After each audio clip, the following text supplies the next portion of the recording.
கொஞ்சம் நீங்கள் கவனிங்க. அல்லாஹ் குர்ஆன் ஷரீஃபில் ஹஜ்ஜை பற்றி சொல்கிறான். ஃபைதா கதைத்தும் மனாசிக்கக்கும், ஹஜ்ஜினுடைய காரியங்களை எல்லாம் நீங்கள் நிறைவு செய்து விட்டால், நிறைவு செய்தாச்சுன்னா அரஃபாவில் தங்கினாங்க, முஸ்தலிஃபாவுக்கு வந்தாங்க, மினாவில் கல்லெறிஞ்சாங்க, அதுக்கு பிறகு எஹ்ராம கலைஞ்சாங்க, ஆர்டர் கொடுத்தாங்கன்னா ஹஜ்ஜினுடைய கடமை முடிஞ்சு போச்சு. ஆனால் அல்லாஹ் சொல்கிறான், அதுக்கு பிறகு ஃபதுக்குருல்லாஹ கதிக்ரிக்கும் ஆபாக்கும் அவ அஷத்த திக்ரா. அந்த காலத்தில் என்ன செய்வாங்களான்னா, அப்படி ஹஜ்ஜினுடைய கடமைகள்லாம் முடிஞ்சால் தங்களுடைய மூதாதையர்களை பற்றி ஒவ்வொரு குலத்தாரும் பெருமையாக பேசிக்கிட்டு இருப்பாங்களாம். அல்லாஹ் சொல்கிறான், இப்போ தான் நீங்கள் அல்லாஹ்வை அதிகமாக திக்ர் செய்யணும். ஏன்னா நீங்கள் அந்த ஹஜ்ஜு அல்லாஹ்விடத்தில் அங்கீகாரத்தை பெற்றிருக்கிறது என்பதற்கான அடையாளமே. அதுக்கு பிறகு உங்களுடைய வாழ்க்கையில் மாற்றம் வந்தால்தான் அது உண்மையான ஹஜ்ஜுங்கிறது மாதிரி அல்லாஹ் தஆலா சொல்கிறான். அதே போல் இந்த ரமலான் நம்முடைய வாழ்க்கையிலே இனிமேல் ஒரு நல்ல மாற்றத்தை தரணும். இன்ஷா அல்லாஹ் அதுக்கு ஒரு முடிவு பண்ணிக்கிறோமா? இனிமேல் நம்முடைய வாழ்க்கையிலே அல்லாஹுடைய கடமைகளை நாம் பேணுதலாக நிறைவேற்றுவது, அதேபோல் நாம் இவ்வளவு நாளும் பேணி வந்த காரியங்களை, உதாரணமாக நம்ம இந்த ரமலானுடைய காலத்தில் தஹஜ்ஜுதுக்காக எழுந்திருச்சோம், சஹருக்காக நம்ம நிர்பந்தமாக எழுந்திருச்சோம். இனிமேல் வாழ்க்கையிலே தொழுகையாளிகளான நாம் உங்களிடத்தில் ரொம்ப பணிவோடும் பிரியத்தோடும் வேண்டுகிறேன், இன்ஷா அல்லாஹ் என்னுடைய வாழ்நாளெல்லாம் தஹஜ்ஜுதை பேணணும். செய்யலாமா? இன்ஷா அல்லாஹ் வாங்க சொல்றது கொஞ்ச நேரத்துக்கு முன்னால் எழுந்திருச்சாலும் போதும், குறைஞ்சது ஒரு 2 ரக்காத்தாவது தொடரணும். என்ன, அது ரசூலுல்லாஹி ஸல்லல்லாஹு அலைஹி வஸல்லம் ஃபர்லு. இந்த உம்மத்திற்கு அது மிகப்பெரிய சன்மானம், அல்லாஹ் கொடுத்த மகத்தான ஒரு சன்மானம்.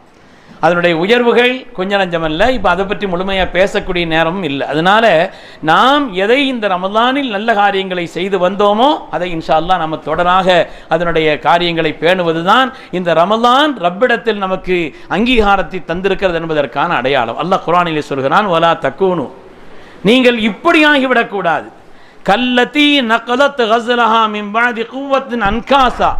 அந்த காலத்தில் ஒரு பெண்மணி இருந்தாங்க, நல்ல நூல் நூற்பாங்க. நூல் நூற்று அப்படியே சேர்த்து சேர்த்து சேர்த்து சேர்த்து நூல் நூற்று அப்புறம் கடைசியாக என்ன செய்யறதுன்னா மொத்தமாக எடுத்து கலைச்சிடுறது.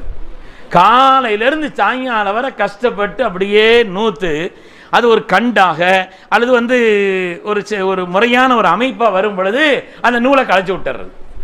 திருப்பி என்ன செய்யணும், அடுத்த நாள் காலையிலேருந்து 2வது கோத்து திருப்பி ராத்திரி கலைச்சிடுறது. இப்படி ஒரு பெண்மணி இருந்தார்கள். நாம் அந்த பெண்மணியினுடைய செயல்தான் நல்லதில்லையே தவிர அந்த அம்மா ரொம்ப செய்தவியான ஆள். அந்த அம்மா கொஞ்சம் ஒரு பைத்தியமாக உள்ள ஒரு நிலை, ஒரு பைத்தியமாக ரசூலுல்லாஹ் அவங்களுடைய ஆரம்ப நேரத்தில் ரசூலுல்லாஹி ஸல்லல்லாஹு அலைஹி வஸல்லம் வந்து கேட்டாங்கன்னு தஃப்சீரில் வருது. யா ரசூலுல்லாஹ், எனக்கு இடையில அந்த ஜுனூனியத்து மாதிரி கொஞ்சம் பைத்தியத்தினுடைய நிலை வருதுன்னு சொன்ன உடனே ஸல்லல்லாஹு அலைஹி வஸல்லம் சொன்னாங்களாம், அதாவது உங்களுக்கு பூரணமான ஆஃபியத் துஆ செய்கிறேன், இல்லை இதை நீங்கள் சபுர் செய்து கொண்டால் உங்களுக்கு சொர்க்கத்துக்கு நான் பொறுப்புன்னு சொன்னாங்களாம். ஆகியுமே நான் சபுர் செய்கிறேன்னு சொல்லிட்டாங்க, நான் சபுர் செய்துக்கிறேன்னு சொன்னாங்களாம்.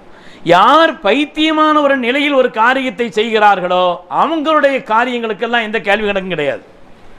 அவங்க எதையாவது ஒன்று செய்கிறாங்கன்னு வைங்க, அதுக்கு ஒரு கேள்வி கணக்கெல்லாம் கிடையாது. அதனாலே அப்படிப்பட்ட ஒரு வித்தியாசமான ஒரு பெண்மணி, அந்த பெண்மணியுடைய பேர் ரீத்தா என்று வருகிறது. என்ன பேருங்க? ரீத்தா. நம்ம ரீட்டான்னு வேணா சொல்லிக்கலாம். ரீத்தா அரபியில் ரீத்தா என்று இந்த பெண்மணியை பற்றி வருகிறது.